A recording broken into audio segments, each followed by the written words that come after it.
Okay, I'm on my Necromancer in Everquest. He's level 45, and I'm going to commentate really quick on all the stuff that goes into playing a Necromancer in Everquest. And so here we go. I'm looking for a target now. I'm on an island where a bunch of Spectres spawn. Here we go.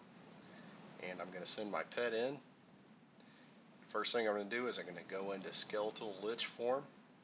It increases mana regeneration, but for the mana I gain, I lose life gradually.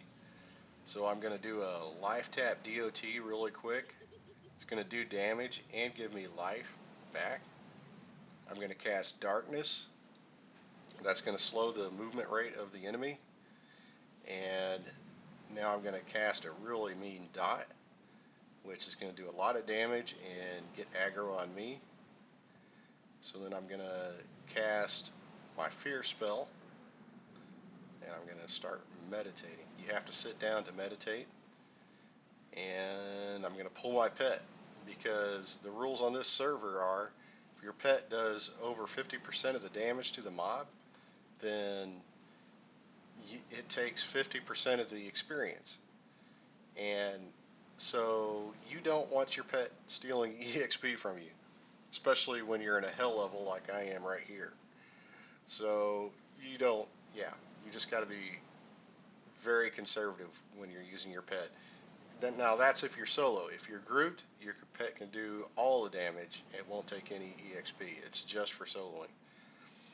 So anyway, you see that the monster's feared, and it's just basically powerless. That may seem overpowered to a lot of people. In EverQuest, it is not overpowered. The Necromancer is like the most appropriate class to play in EverQuest, because it's so every fight in EverQuest, no matter what class you play, really for the most part, it's mano a mano. There is no charging into a group of mobs like World of Warcraft, and you're just gonna dominate and mash a few buttons and come out alive. That does not happen in EverQuest. It is always a very careful. Anytime you go into combat against a monster that can give you EXP, even green monsters that don't give you EXP, they can kill you too. So you have to be really, really, really careful.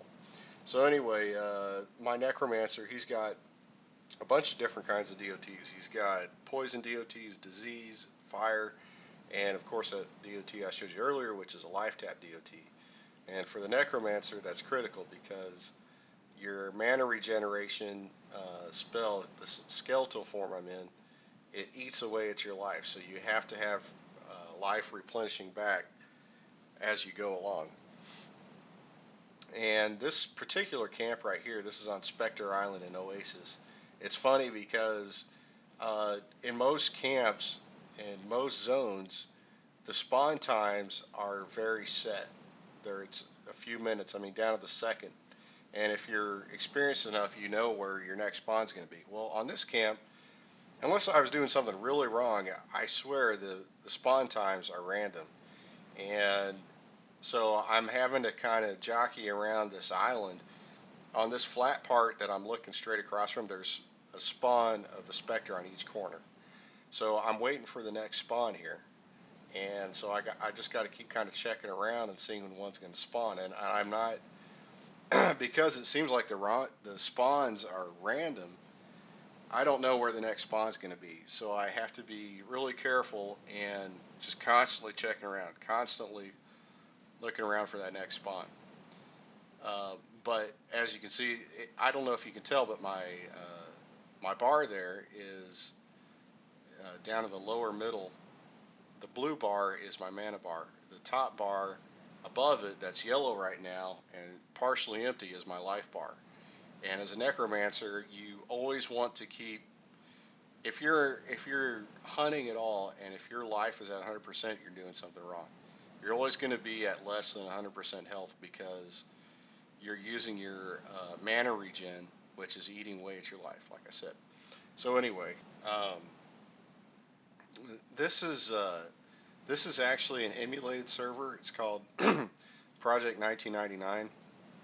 It's basically they took Everquest as it was in 1999 to 2000, I guess, because the Velious expansion is out, and they preserved it.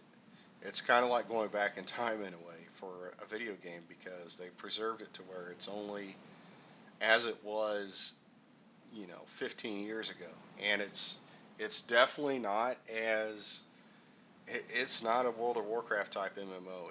It's not easy. It's like I said before, it's extremely challenging, and it's just perfect that I mean necromancers were powerful from the get-go. Everybody understood that. I mean, but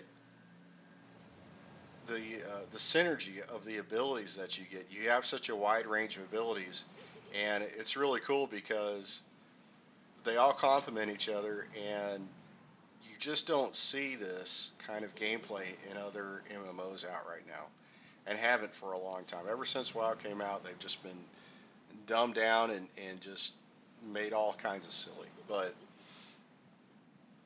so I challenge anybody to say there's a better Necromancer class. Yeah, there has been better. I wouldn't say better, but there's been much different takes on the Necro. Like I only have one pet.